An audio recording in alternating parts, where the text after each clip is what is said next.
My grandson laughed and said, "She's too old to understand how debt works." I just smiled like I always do, but I already had their account numbers memorized. He thought he was being clever, talking loud on speakerphone like I couldn't hear him from the porch. She won't even notice if we move things around. She thinks debt is something you mail in. His wife cackled like it was comedy. I stirred my tea and looked out over the yard like I wasn't listening.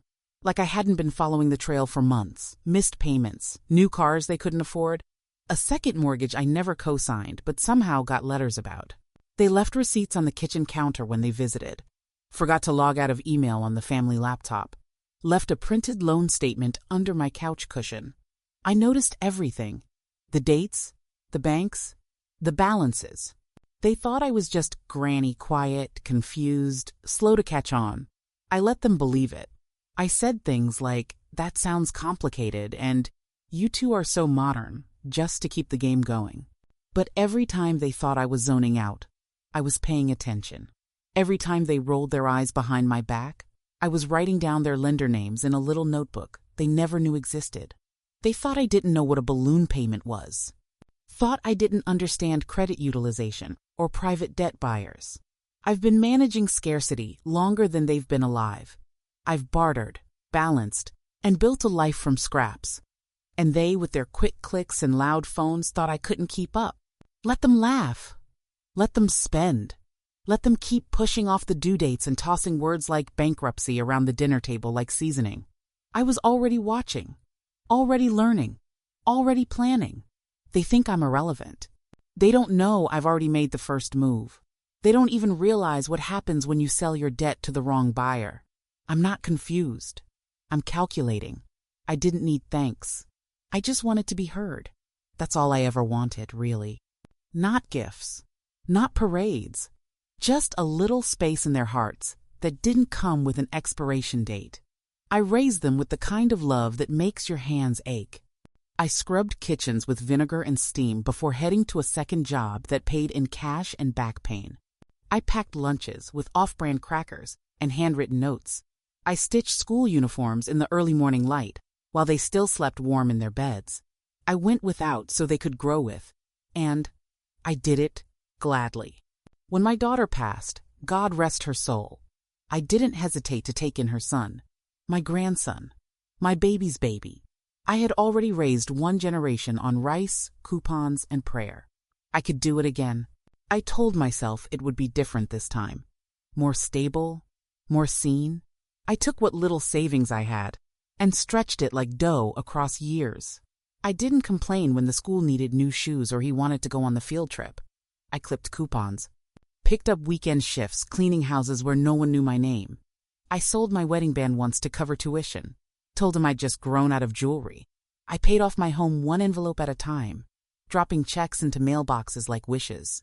That little 2-bedroom I built with my late husband's hands became our everything.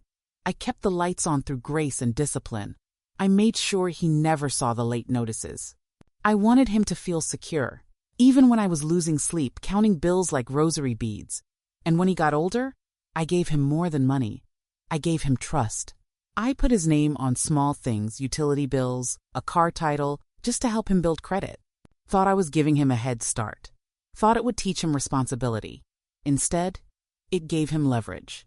Doors I didn't think could be used against me started closing behind my back. Still, I said nothing. Even when I saw my name misspelled on paperwork. Even when I noticed charges I didn't make on the shared account. Even when I caught his wife rolling her eyes at the way I balanced my checkbook with a pen and paper, like I always had. They'd snicker about how I still used envelopes for cash.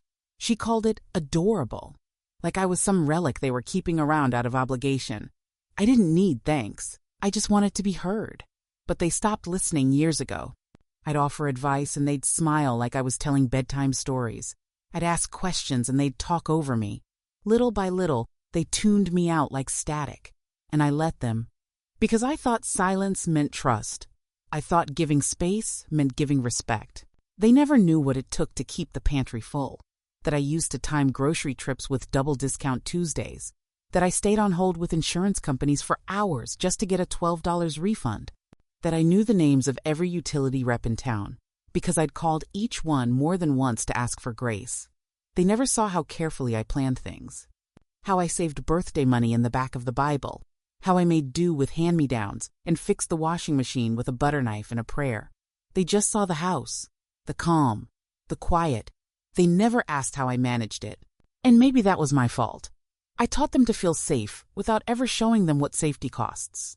They think because I didn't speak, I didn't notice. They think because I was quiet, I was weak. But quiet doesn't mean empty. And trust isn't blindness. I saw it all, the disregard, the entitlement, the way their tone shifted once they thought they had nothing to gain from listening to me. I remember sitting in my own living room, the one I scrubbed on hands and knees, and realizing they were talking about me like I wasn't there. "She won't notice," she said, pulling up some document on her phone. "She signs whatever we put in front of her." He laughed. "She's old school. Thinks cash under the mattress still matters." I didn't speak. I just looked at the floor where my grandson used to play with his toy trains. The spot where he cried after his first breakup. The same floor I mopped 1,000 times while whispering prayers under my breath. I didn't need thanks. I just wanted to be heard. And when they stopped hearing me, I stopped waiting for them to try. My silence wasn't surrender. It wasn't foolishness. It was grace. I gave them space to grow, to lead, to feel confident. I stood back not because I was fading, but because I believed love would make them circle back, that they'd remember who made their comfort possible. They didn't, but I did. And now, I don't need them to hear me, because I found another way to speak. And they're going to feel every word of it in interest, in principle, in signatures they'll never see coming. They left their plans in drawers I once filled with their school lunches. That's what hit me first, the irony of it all. The kitchen drawer, once lined with crayon drawings and sandwich baggies, now held a folder with loan printouts, bank brochures, and something clipped from an estate planning website. I was just looking for the scissors. They didn't think I'd notice. They never do. It didn't happen all at once. It was a slow bleed, the kind that doesn't sting right away, but leaves you dizzy if you stand up too fast. It started with questions. Soft ones. "Grandma, do you have a will? Who's your power of attorney again?" I didn't think much of it at first. People ask these things. Families talk about end-of-life plans. I'd always been open about what little I had and who it would go to. But the way they asked was different. Too rehearsed. Like they were checking boxes on a form I hadn't seen. Then came the talk about debt. Not theirs, mine. Or at least, that's how they framed it. "We're worried you've got old stuff still floating around," she said one night over dinner, slicing her chicken with too much energy. "Medical bills? Maybe a credit card? We could help you consolidate, simplify things. You wouldn't have to worry anymore." I just stared at her. I hadn't had a credit card since the late 90s. Paid off everything years ago. But they insisted. "Sometimes things slip through," my grandson said. "It happens. There are services now that can check what you owe, even buy the debt up so it doesn't cause problems later." He smiled like he was offering to take out the trash. I nodded. Said I'd think about it. Then I stayed up all night rereading every file in my metal lockbox. Nothing was outstanding. Not one late bill. Not one open account. I knew then they weren't trying to protect me from my past. They were trying to create one. Missed birthdays started piling up. First mine. Then I didn't get a call on the anniversary of my husband's passing, the one day they used to always remember. She sent a message 2 days late. "Hope yesterday was okay." Okay. They'd stop by less and less. And when they did, it wasn't for long. She'd stand the whole visit, glancing at the clock. He wouldn't take off his coat. But before leaving, they'd always ask, "Need anything signed, Grandma?" Like it was an afterthought. Just some formality they were doing me a favor with. Once, he even said, "Let's just get this out of the way before you forget." Forget what? That I raised him? That I put my name on his school loan so he wouldn't drown before he could swim? That I sat at the kitchen table and prayed over his bills, my hands pressed together like something holy? They left more and more things out. Passwords. Online banking screens they didn't close properly. Loan documents printed and slid between recipe cards. I saw it all. The numbers didn't lie. Someone had opened accounts using my address. Someone had accessed my retirement fund. Not stolen it, not yet, but touched it, tasted it. I wanted to believe it was a mistake, that maybe they were trying to help and just didn't know how, that maybe I was imagining the cold shoulders, the skipped dinners, the way she winced when I spoke too long. I gave them the benefit of the doubt because that's what mothers do. That's what grandmothers do. We carry disappointment like a secret. We cradle it until it loses its edge. But doubt kept knocking. Like the day I overheard her on the phone, she thought I was asleep on the couch. Once we get control of her debt, she said, we can clean up the rest. It's not personal. It's just easier. Easier for who? They left sticky notes in my planner, little reminders I hadn't written. Sign paperwork for inheritance clarification. Call finance office about reallocation. Their handwriting. My calendar. I stopped writing in it after that. I didn't like feeling like a guest in my own time. Even the way they spoke to me changed. She started finishing my sentences. He stopped asking for advice. They'd make small jokes about getting older, about how things slip your mind. I laughed when they did. Not because it was funny, but because if I didn't laugh, I might cry. They used to ask about my life, my recipes, my childhood stories. Now, they only asked about passwords and paperwork. And each time, I said less. I started putting up little fences. Nothing obvious. Just closed drawers. Shorter answers. Locked doors at night. I wanted to believe they still loved me. That underneath the ambition, the stress, the pressure of modern life, they still saw me. Still knew who I was. The woman who washed their socks and showed up for every parent-teacher conference when no one else could. The woman who sold her engagement ring just to keep the heat on one winter. But love doesn't hide things. Love doesn't wait until you're half asleep to hand you a pen. Love doesn't forget your birthday and then ask about your life insurance. I stood in the hallway one night, staring at the pantry door. I remembered how he used to sit in front of it as a little boy, waiting for cookies to cool. I remembered the sound of his laugh, full and careless. I remembered the feel of his head on my chest when he cried the day his dog died. Now he walked past me like I was a hallway light, useful until it flickers. They left their plans in drawers I once filled with their school lunches. And now, I was done giving them the benefit of the doubt, because doubt had become evidence. And evidence was becoming action. My signature was forged. My silence was bought. It happened quietly, the way most betrayals do. Not in explosions, but in little cuts, paper thin, deceptively small, until you realize you're bleeding from places you can't name. I had always trusted them, gave them access not because I was careless, but because I believed love meant safety. And because I believed, I didn't notice the first time they signed something with my name. It was a car loan.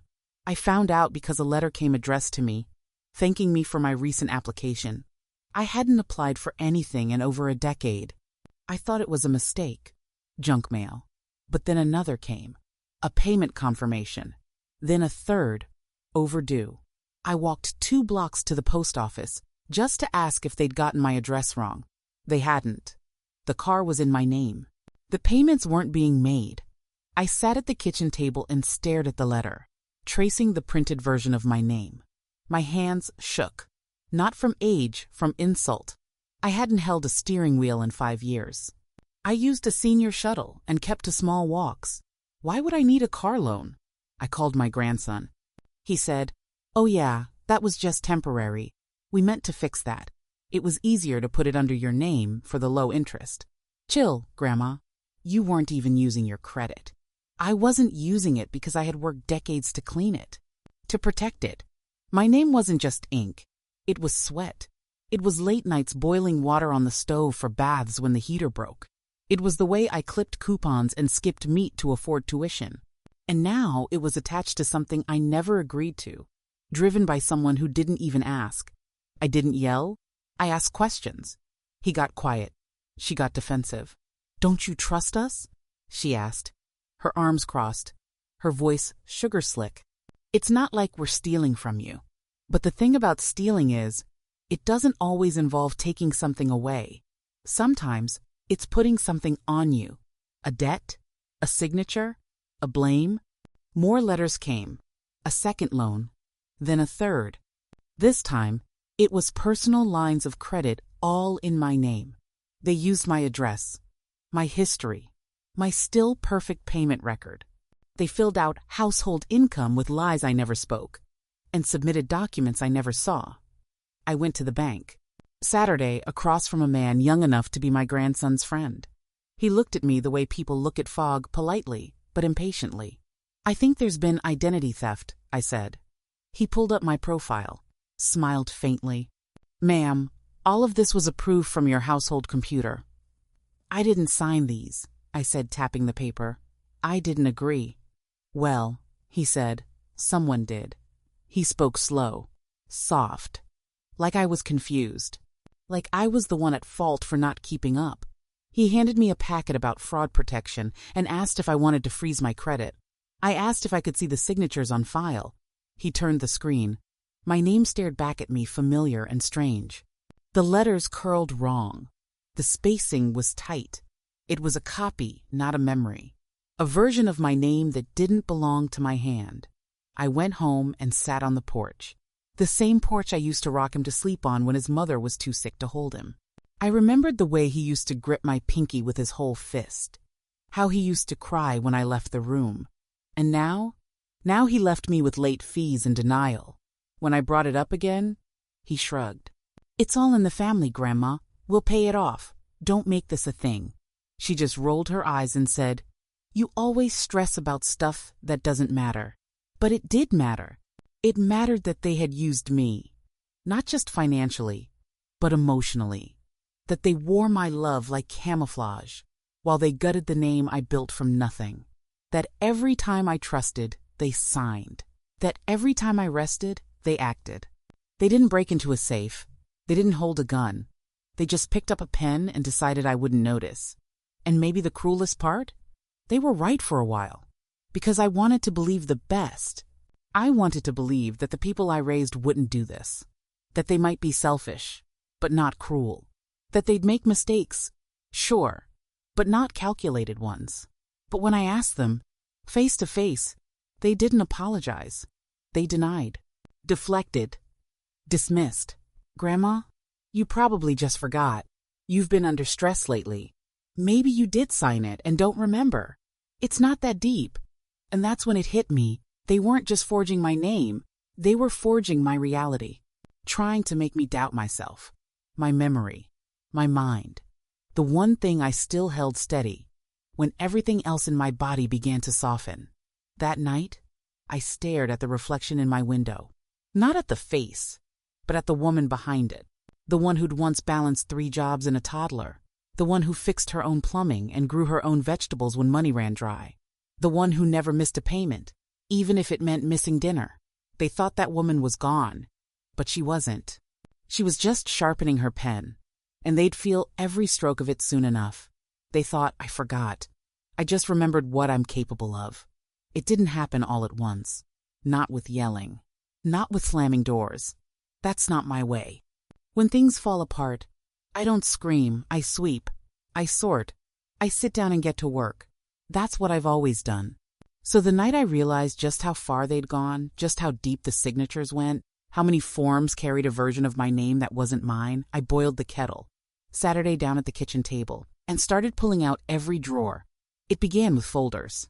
The ones I kept under the sink, behind the bleach. They were dusty, but organized. Birth certificates, utility bills, tax returns from before he was born.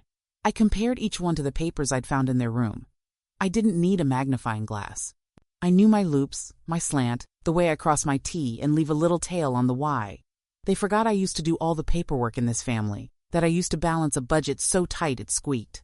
I remembered how to find the cracks, and I found every one. The next morning, I dressed in the same cardigan I wore to church. Soft gray, not threatening, just a woman doing errands. I took the early bus into town and walked into the law office across from the pharmacy. Same bell above the door. Same secretary from when I last filed a will over a decade ago. "Back again?" She smiled. "Not yet," I said. "But I will be." They paired me with a younger lawyer. Kind eyes, sharp mind. I didn't tell her everything, not at first. Just showed her the first 2 papers. Asked what would happen if those signatures weren't mine. Her smile faded. We'd need to start documenting, she said. Now. I nodded. She handed me a list. I went home and got to work. Next, I called Lydia. We hadn't spoken in 6 years. She used to work at the credit union back when people knew your name when you walked in. She answered on the 3rd ring, surprised but warm. We talked about her grandchildren, her niece, her garden. Then I asked, would you know how to look up account activity tied to my address? She paused, then said, I can still ask around. 2 days later, she called me back, told me she'd found 3 accounts opened in the last 2 years, all using my home address. One had already gone delinquent. One was still active. One had been paid off, likely to keep me from seeing the paper trail. She emailed me screenshots. I printed them out at the library. I started a binder, red, thick, labeled in my handwriting, proof. Inside, I logged every letter, every notice, every bank statement, every inconsistency. I dug through trash bags I'd never thought to open, found crumpled receipts for purchases I never made, Bluetooth speakers, spa gift cards, a weekend rental in a city I haven't visited since 1983. I kept it all, and I wrote notes in the margins. Dates, what they said, where I was when I overheard them. Bits of conversation I dismissed at the time but now read like clues. My silence hadn't been forgetfulness. It had been faith, misplaced, but mine. They thought I forgot. I just remembered what I'm capable of. I filed an affidavit with the lawyer, started the process of contesting every document I hadn't touched. She asked if I wanted to press charges. I said, not yet. Let's watch them hang the rest of the rope first. We made a plan. She helped me draft a cease and desist. Told me not to send it, not yet. Let them think they're still winning. People get sloppy when they think the storm's passed. I nodded. I'd seen that before with landlords, debt collectors, school boards. It's not the loud ones you worry about. It's the ones who sit still, taking notes. At night, I went through the house quietly, took pictures of everything. The safe, the drawer they kept their laptop in, even the cabinet where I found the envelope with my name spelled wrong, always with a capital L in the middle, which I never did. I started locking doors, moving things out of reach, slowly pulling back the pieces of myself they thought were theirs. One day, I went out to the shed and unscrewed the old lockbox from under the workbench. Inside, I found the title to my home, still unsigned by anyone but me. I put it in a fireproof envelope and hid it behind the pantry. They never thought to look in the place I kept the rice. They never really looked at me at all. And while they watched television, laughed at the kitchen table, scrolled their phones like I wasn't in the room, I kept writing, quietly, carefully, naming every betrayal, every dollar, every breach of trust, because I wasn't just preparing for a fight. I was building a record, a story, the kind no one could rewrite or deny. They wanted me to feel old, tired, faded, but I felt sharper than I had in years, because I remembered the truth. I raised children. I buried a husband. I worked double shifts and paid off a mortgage on minimum wage. I lived through decades of storms and didn't drown. And this? This was just paperwork. They thought I was done, but I was just getting started. They took what was mine, so I bought what was theirs. No shouting, no courtroom theatrics, no shaking fists or tear-streaked confessions. Just silence, deep, deliberate, and sharp as glass. The kind of silence that holds its breath while the world keeps turning, unaware it's walking straight into a trap. That's what they never understood about me. Silence wasn't surrender. It was the setup. Once the binder was full, once every date and signature was cataloged and copied, I filed my affidavit of fraud. The lawyer didn't even blink. You've built a stronger case than most of the investigators we work with, she said. I didn't smile. I just nodded. I already knew. It moved quickly after that. Fraud has a paper trail, and mine lit up like a path through dry leaves. Their forged signatures, the falsified income statements, the bank statements with purchases I never made. One by one, accounts froze. Credit lines vanished. Lenders backtracked, suddenly unsure of what they had agreed to. That's the thing about money made from lies. It doesn't like light. The house? Still mine. The car loans in my name? Disputed and dismissed. My credit report? Cleaned and sealed. And with each file I reclaimed, I added a new one, not of what they'd taken, but what I was about to hold. Because once I proved what they had done, I asked my lawyer a question. I don't think she expected. How do I buy debt? She blinked. Like, personal debt? No, I said. Portfolio debt, packaged. The kind they sell to buyers for pennies on the dollar. She leaned back, a little smile tugging at the corner of her mouth. You're serious? I nodded. 2 weeks later, I held the paperwork in my hands. A portfolio of bundled loans. Defaulted, distressed, and deeply discounted. Among them, their names, their missed payments, their consequences. All purchased legally, quietly by me. They didn't even know it. I never told them. I didn't need to. That's not how this story works. I didn't want begging or confrontation. I wanted leverage, and now I had it by law. I now owned what they owed. Credit card balances, personal loan delinquencies, even an old payday advance she'd taken out using a cousin's address, now mine, to manage, to collect, or to forgive. I chose none of the above. I let them sit just long enough to see the interest bloom. Every time they thought of dodging a bill, they'd see my name on the notice. Every call from a collector would be from someone I hired. Every letter in the mail would carry my silence. That's how you win. Not by screaming, not by demanding apologies, but by turning the tide so slowly they never see the waves rise. I rerouted my accounts, moved my money under a trust with a name they'd never recognize, put the house into an LLC, owned through a fund for elder women, a little gift to myself and others like me. No more shared accounts, no more access. They tried to use my age as a weakness, so I used their debt as a mirror, and I never raised my voice. Instead, I started gardening again. Roses, mostly. The kind with thorns that grow quietly and bloom wide. Every morning, I watered them. Every evening, I watched the mail arrive, knowing somewhere, not far from here, they were opening letters with my fingerprint in the ink. She once told me, "It's just business, you know." So I made it business. Cold, clean, binding. When they called me, and oh, how they called, I let it ring. 5 times. 6. Voicemail, no return. I heard they were confused. Thought the bills were sent by mistake. Thought the debt had been sold to some shark. They were right. But I don't bite. I wait. Because this isn't revenge. This is awareness. This is the weight of consequences they never thought would find them. I walk past the drawer where their plans once lived. It's empty now. Cleaned out. Replaced by folded contracts, sealed deeds, and a letter I wrote not to send, but to keep. It says, "You took my name. I took your debt. You played a game. I bought the board. You never heard my silence. But you'll feel it." They thought I forgot. I just remembered what I'm capable of. And now? I remember everything. I didn't need to ruin them. The truth already had. There's a kind of peace that comes when you no longer need to explain yourself. Not to them. Not to anyone.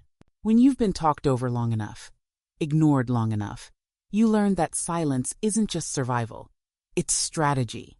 That's how I handled the day their first collection letter arrived. I didn't send it. The system did. It was automated. Cold. Clinical. A single page. No greetings. No sentiment. Just numbers. Balances. Terms. Their names printed where mine used to be. When they opened it, I wonder if they noticed the fine print at the bottom. This debt has been lawfully transferred to a new entity for recovery. They didn't know that entity was me. That I'd paid for their debt the same way I used to pay for their groceries, quietly, precisely, and without needing a thank you. They were behind on 3 accounts. 1 credit card, 1 payday loan.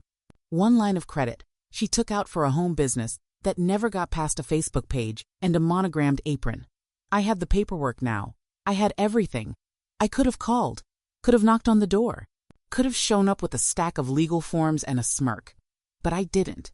I let the letters come. They arrived once a month at first, then bi-weekly, then daily. I had the software send reminders with no threats, no escalation. Just the truth: unpaid is unpaid. Interest compounds. So does silence. And still, I didn't reach out. I heard from a friend they were confused. How could this happen? They asked. Who owns it? They blamed the banks, the economy, each other, never themselves. That's the thing about people who feel entitled to everything. They don't recognize consequence until it knocks louder than they do. Eventually, they called me. First once, then again, then nonstop. She even messaged me pretending it was just to check in. He left a voicemail that said, "We miss you. We're family." But I remembered what family used to mean in this house. Family meant trust. They broke that. They forged my name on paper I paid for with my hands and my time. They used my legacy like a napkin and threw it away when they were done wiping their mouths. So I didn't answer. I made tea. I read a novel. I watered the plants. I watched the world spin without their noise in it. Eventually, a letter came asking if the debt could be resolved. Not repaid. Resolved. A favor. A mercy. A loophole. I folded it back into its envelope and filed it under number. I didn't need their apology. I had the ledger. I didn't want revenge. I had receipts. They tried to turn me into a cautionary tale. Instead, I became a collector of consequences. Some nights, I wonder what they say about me now. Maybe they call me bitter, spiteful, petty. That's fine. Let them tell whatever stories they need to sleep. Because when they check their credit score, it will still say the same thing: outstanding. And when they ask why no one's picking up the phone on the other end of their debt, they'll never guess it's because I don't need to shout. I already won. This wasn't about humiliation. It wasn't even about money. It was about clarity, balance. The same way I used to tally the groceries in my head before reaching the register. The same way I kept every receipt from the day I had my first paycheck. All of this was simply balancing the books. They had taken. Now they owed. That's not cruelty. That's arithmetic. I still don't speak about it to most people. The women at the table know. They ask how it feels to hold something so cold and clean after years of being burned. I say, like breathing fresh air, because forgiveness doesn't mean forgetting, and peace doesn't mean weakness. Sometimes it looks like a collection letter delivered by a stranger. Sometimes it looks like an account they can't pay off, no matter how many family photos they post. I didn't take their house, didn't garnish their wages, didn't expose them. I simply left the truth in their mailbox, over and over and over. And if they ever ask, if they ever somehow learn that I was the one who owned the paper, who held the pen, I hope they understand this. I didn't destroy them. They did that part themselves. All I did was balance the books, and then I closed them. They remembered me too late.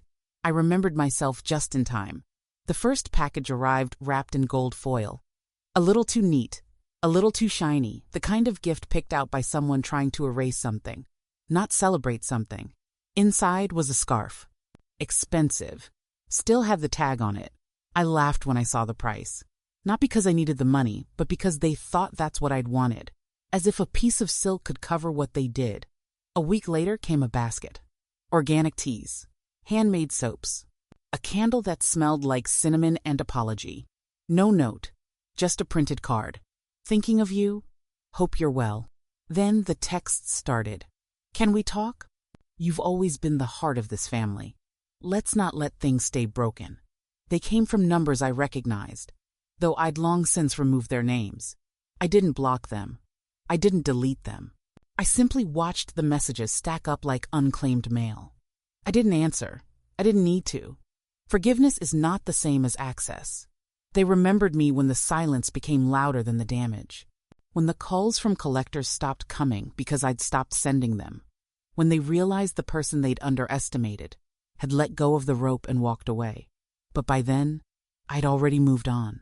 I kept my number, kept the front door locked, Kept my own name on every document that mattered. People said I was being cruel, that I should let it go, that family is family. Family is not forged signatures and gaslighted confusion. Family is not smiling while lying. Family is not remembering someone only after the consequences catch up. I didn't scream, didn't tell the neighborhood, didn't shame them on Facebook or make it a town scandal. I simply stopped opening the door. I declined the dinners. I RSVP'd no to the holiday party invite that came in the mail 6 months too late and 3 betrayals too deep. Instead, I poured my tea, Saturday by the window. Watched the light shift across the rug I crocheted myself. Went to the farmer's market on Saturdays. Learned the names of the women who ran the herb stand and the lady with the sharp handwriting who ran the community center's book club. I filled my life, not with anger but with absence. Their absence, and in that space, I found something stronger than revenge. Relief. I started volunteering once a week. I took up quilting again. I stopped waiting for someone to call and started calling the people who mattered, the ones who'd always shown up. The ones who'd ask how I was and wait for the answer. The ones who never once asked for access to my checkbook or my passwords. I didn't speak badly about them. Not to the ladies at the table. Not to the neighbor who asked why I don't see my family much anymore. I just smiled and said, some things are better left quiet. Let people call it cold. Let them say I should have welcomed them back with open arms and a casserole. Let them whisper that I've changed. They're right. I have changed. I've changed into a woman who no longer waits for love to arrive in the shape of regret, who no longer believes that blood should excuse betrayal, who no longer takes phone calls from people who once told her she was imagining things when she held evidence in her hand. I kept every voicemail they left, not to punish myself, but to remember that people can sound tender when they're desperate, that guilt often dresses up as affection when it's cornered, that apologies aren't always for healing. Sometimes they're just attempts to reset the game. And I'm not playing anymore. I planted lavender in the yard, got new curtains, cooked for myself like I was feeding a guest. I lit candles in the evening and played records I hadn't touched in years. I didn't need to erase the past. I just didn't want to live in it. They remembered me too late. I wanted a paper fortress for women like me, women who kept the receipts even when no one asked.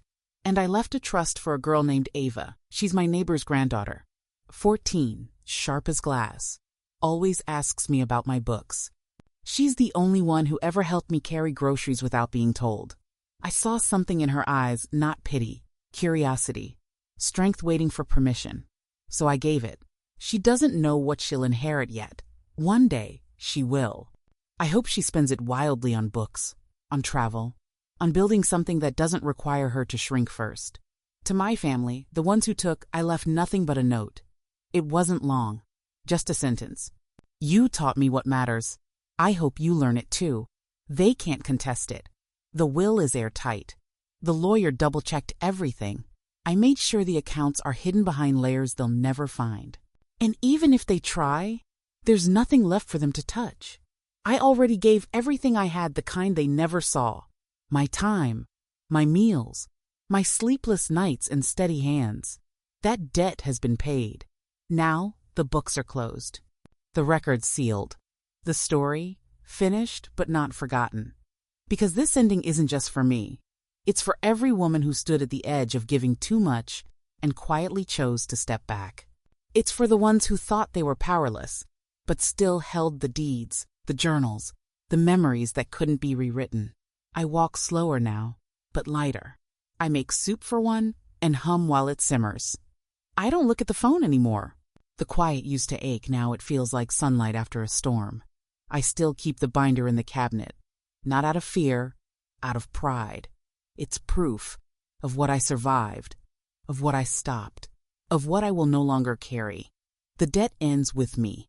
I broke the cycle, the pattern of smiling through erasure, of pouring out until there's nothing left, of calling it love when it was exploitation dressed up in birthday cards and obligation.